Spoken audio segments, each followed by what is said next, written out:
Base sa sinasabi nyo. Pero pag nakaganyan kayo, wala masakit. Wala. Pag matagal na ako nakaupo, yun ang That masakit. is sign of... Age.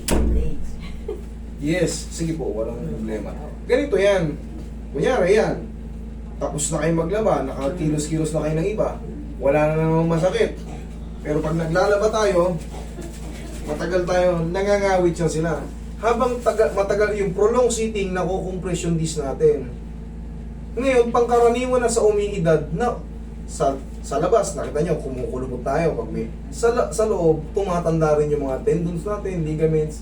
Ngayon, pagka matagal na nakaposisyon ganyan, pag babangon ka, Yeah. kailangan mo lang Mm-mm. hawakan. Ang ganit. Pero ang sagot dyan, bago kayo magsimula maglaba, hapusan nyo muna ng pau. Malaking bagay to. Malaking bagay. Di pagka nakapusan nyo ng pau. Kasi, malalaman nyo naman pag pilay kayo kagad eh. Hindi pa kayo naglalaba. Katulad yan, tinatanong ko kayo. Nakaupo kayo ngayon, walang masakit. Ibig sabihin, hindi ka pilay.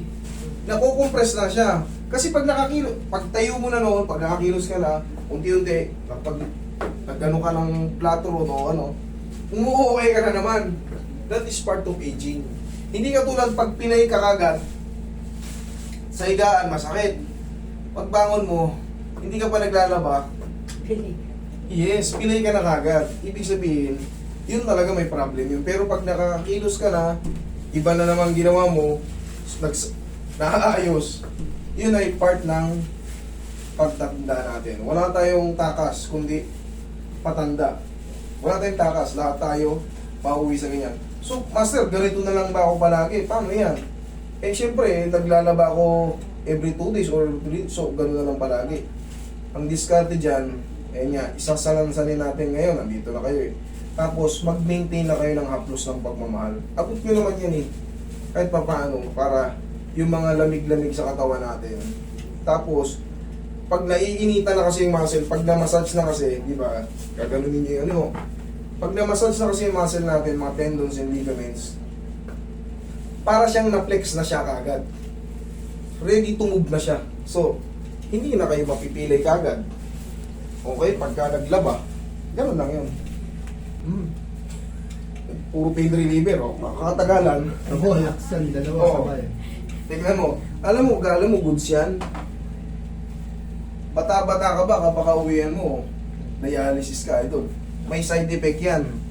May side effect yan. Mga synthetic drugs, may side effect yan. Hindi ka tulad pang labas, o hindi pumasok sa ano. Maliban na lang, pag nag-upload kayo ng pau, ay nag-itchy-itchy kayo, nangati kayo, or nagsugat-sugat yung balat nyo, itigil nyo, maghanap kayo ng mas maganda. Kasi yan, kahit ipaligo nyo yan, walang magiging ano, huwag nyo lang inumin. Hindi ka tulad ng synthetic drugs, uy, ayos wala na akong masakit. Akala nyo lang yun, pero pag namihasa kayo dyan, pag tumaas na yung dosage nyo, hahanap-hanapin ang katawan nyo, mga 2 taon, 5 taon. Kaya huwag ka Ma. alaksan. Parang hindi maganda yung pakaramdam ng ano ko sikmura ko Yan na. Sunod yan, makita nyo, may bato kayo sa bato or tataas na yung creatinine ninyo. Dinimpas yan, sabi ng tagilid ka. Pag tumaas na yung creatinine ninyo, yung lason sa dugo, doon na kayo magsisimula mag-dialysis kasi hindi niya na ma-filter ng maayos.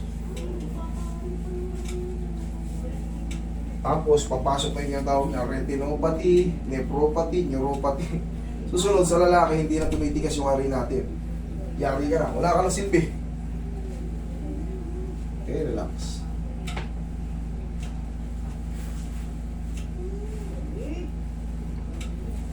Kaya mag-iingat. Dalawa ka pa, dalawang may barrel feeling ako. 200. Ay, master. Dalawa, bali 400. Hindi. May barrel feeling kami eh. 200 yun, anak. Ha? Yung inano ko, alaksan mo, 200. 200 lang ba yun? Opo. Para alam ko, 500 milligram yun eh. Yan ang 200 may Meron 200. Puta, 1,000. Yung iba nga, 5 milligram na yun eh. Dati ganun ako eh. Last year ganun ako eh. Hindi kasi hindi mo pa alam eh. Hindi mo pa alam yung diskarte. Idol, malakas ka pa kasi ngayon, bata-bata pa. Sabi ko sa'yo, yung nararamdaman mo ngayon 30 anyos, pagdating mo ng 50, damang-dama mo na yan, sisingilin ka na yan. Tapos senior, sisingilin na tayo yan. Ihina na yung filter natin, pag humina yung filter natin. Pag nagba-blood chem ka, pag tumaas na yung creatinine, yun yung sinyalis. Hindi ka na makaihi.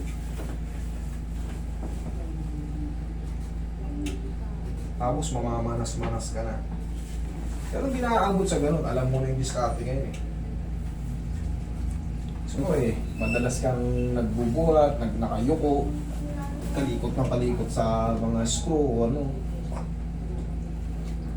Pau, birahin mo ng pau yung balakang mo. Inhale. Exhale. Yan lang muna. Okay, massage mo yung tuhod ni Index. Yan lang muna mami. Biniling ko sa'yo, biniling ko rin sa kanya yan. Tignan mo, nami-maintain na. Oh.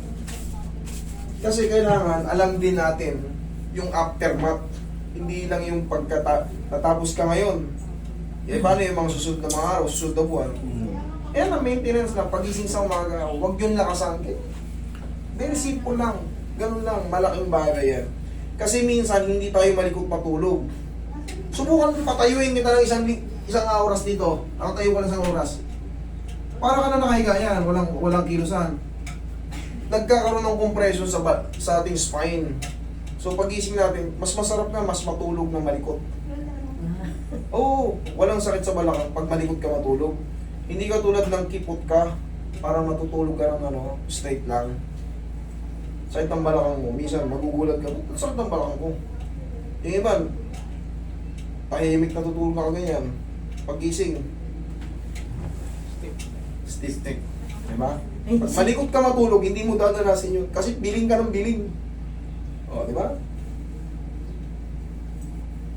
Kaya huwag yung sisihin yung mga malilikot matulog. Ano yun? Way na para hindi sumakit ang iyong katawan.